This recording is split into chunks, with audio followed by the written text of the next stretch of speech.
Hello বন্ধুরা, welcome to my YouTube channel. সবাই কেমন আছেন? ভালো আছেন? আমরাও কিন্তু ভালো আছি।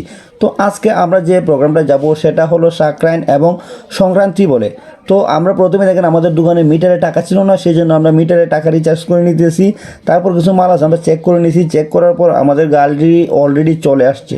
তো গাড়ি আমরা চলে আসছে আর এটা চলে যাবে গোপালপুর। আমরা টোটালি আমাদের দুইটা প্রোগ্রাম ছিল, একটা ছিল গোপালপুর, একটা ছিল বাগবতপুর। আর বাগবতপুরের পার্টির সাথে কথা ছিল যে তারা গাড়ি নিয়ে আসবে, আর আমরা গোপালপুর যে গাড়িটা নিয়ে যাব আসলে তারা এই গাড়িটাই তারা কন্ট্যাক্ট করে রাখছে, এই গাড়িটায় মাল নিয়ে যাবে।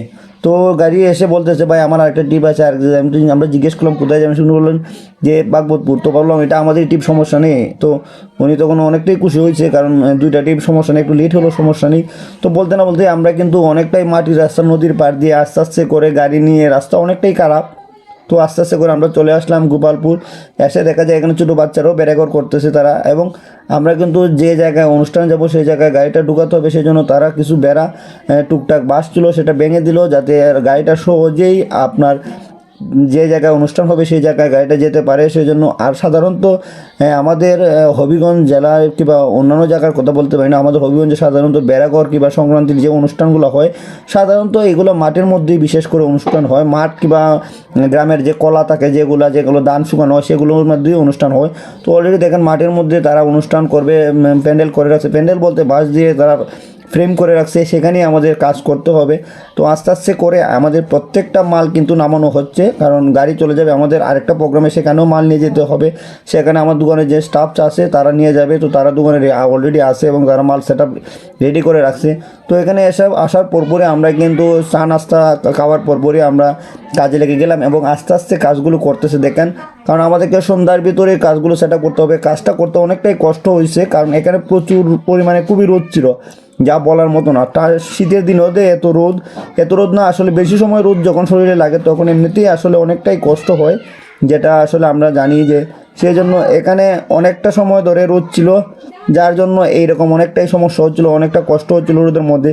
শেষ পর্যন্ত সারাদিন আমরা টোটালি কাজ করতে করতে দেখেন অলরেডি কিন্তু কাজ শেষ হয়ে গেছে। বাচ্চারাও ডান্স করতেছে গানের তালে তালে সব কিছু, এবং বাচ্চারা দেখেন অনেক কিছু এ টু জেড সব কিছু কাজ কিন্তু আমাদের কমপ্লিট।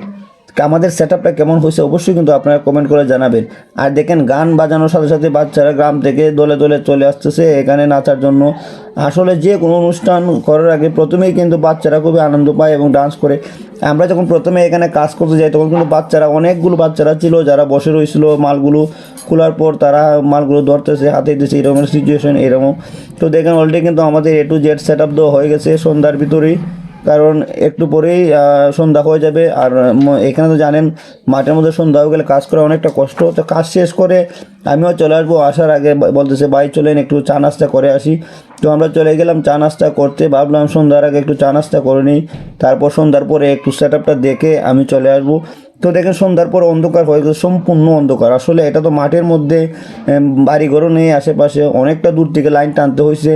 তো সব কিছু আমরা সুন্দরভাবে সেট আপ দিয়ে আমরা চেকও করে নিতেছি সবগুলো ঠিক আছে কিনা। এগুলো দিনের বেলায় চেক করে নিয়েছিলাম, তারপরেও আবার রাত্রে আমি আসার আগে আবার ভালো করে দেখতেছি মালগুলো ঠিক আছে কিনা। যে আমার দোকানে যারা স্টাফ ছিল তাদের দিয়ে চেক করাচ্ছি যে সবগুলো ঠিক আছে কিনা। আমি দূর থেকে ভিডিও করছি, সেইগুলো ভিডিও কিন্তু আমারই করা আসলে সাধারণত। দেখেন তো আরেকটা কথা অবশ্যই বলবো, আমাদের ভিডিওটা কেমন লাগছে অবশ্যই আপনারা কমেন্ট করে জানাবেন। ভালো লাগছে নাকি খারাপ লাগছে অবশ্যই কমেন্ট করে জানাবেন।